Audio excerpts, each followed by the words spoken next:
We like to see this stagnated da'wah, but that having satisfaction in demise of our Salafi brother is not from the way of the Salaf. Being satisfied that a community is struggling and falling into missteps, this is something that nobody is free from. But loving for your brother, what you love for yourself from your iman, is that we go to those brothers, that we send the ones closest to them and talk to them in private and remind them about the book of Allah subhanahu wa ta'ala. Shaykh al-Albani rahimahullah, he mentioned about the Salafi. They only need to hear qala Allah wa qala Rasul.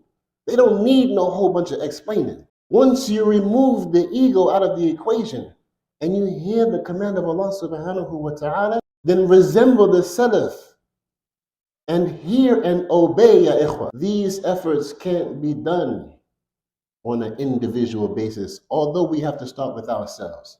But when 5 of us or 10 of us are admonishing our brother in private, one at a time, perhaps he may understand. And if he doesn't understand, then know that Allah subhanahu wa ta'ala has favored you in your understanding, and you can't gauge how quick he understands. You can't be upset with your brother because his understanding doesn't come as fast as yours. Allah subhanahu wa ta'ala has described from the characteristics of the believers that they were ruhama'u bainahum, that they were merciful to one another, and they were compassionate towards one another. We're talking about believing brothers. We're talking about brothers whose aqeedah is sound, that Allah has described these types of individuals as being merciful towards one another. Are we merciful towards our brothers? Or do we let a personal problem come in between us and the mercy that we should have for our brothers? Again, those issues that are not personal, then we return to the book of Allah and the Sunnah of the Prophet ﷺ.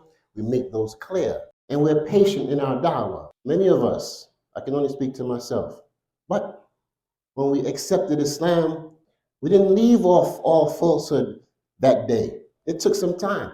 It took years. Each one of us have our own walk that may have taken some time to get to the point where we are now, listening to the ayat of Allah subhanahu wa ta'ala and the hadith of the Prophet sallallahu alaihi wasallam.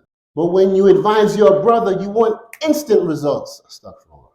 This is unreasonable, that you want your brother to rectify his affair right now.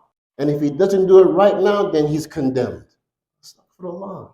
And how was the Prophet sallallahu alaihi wasallam, except that Allah subhanahu wa ta'ala described him as being Ra'ufun Rahim? Does our da'wah, whilst claiming to be Salafi, resemble the da'wah of the Salafiyun, those who came before us?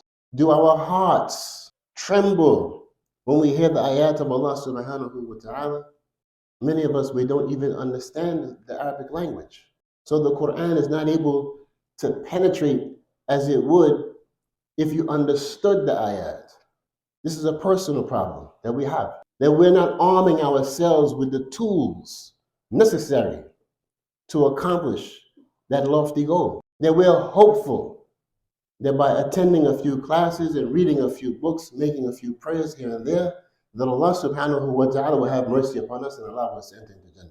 This is misplaced hope, because we're not trying every effort. We're not putting forth the best effort. Not only are we not putting forth the best effort to understand the text as it is without a translation, on top of that, knowing we're deficient in our understanding, we have unreasonable expectations of our brothers. And maybe you understand the Arabic language, and maybe you understand the Quran, but your brother, he does not. How do you expect him to respond the way you do when you know he's deficient in his understanding? We're not talking about the women, we're talking about the brothers. We have to have a conscious effort to display mercy amongst our brothers and to be merciful to one another and to be patient in our call, calling the people back to the truth, calling the people back to the understanding of the Salaf. It's not easy. You have to know how to give da'wah. Shaykh al-Islam Ibn Taymiyyah rahimahullah, he mentioned, it's not as simple as telling your brother to stay away from this and telling your brother he needs to do that. requires some understanding of the situation, understanding of the condition of the one who you want to advise, and what your advice may lead to. There is an art to giving dawah, and we should not take the position that we believe that we can remove the doubt that our brother may have about an issue. That I can sit and talk to my brother, and at the end of our conversation, I know for sure that I've removed whatever doubt he had, which caused him to misunderstand the issue. That then I put a hukum upon him. SubhanAllah. All that's misplaced. We don't have the ability to remove doubts from anybody. We can't even remove the doubts from ourselves, except that Allah subhanahu wa ta'ala wants to have mercy upon us.